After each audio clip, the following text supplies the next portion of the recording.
Repairing Avast. There's currently more than one way to accomplish that task.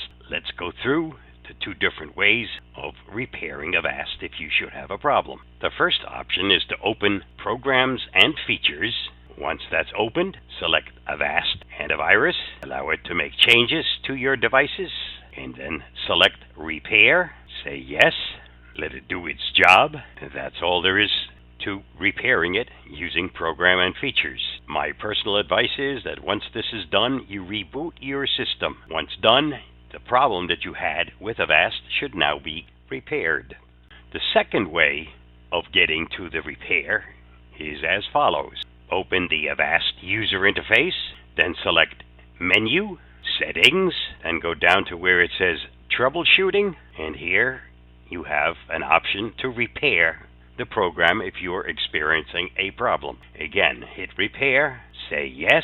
It takes a little while for this to complete. Your problem should now be solved. Stay safe, be free. I hope this helps.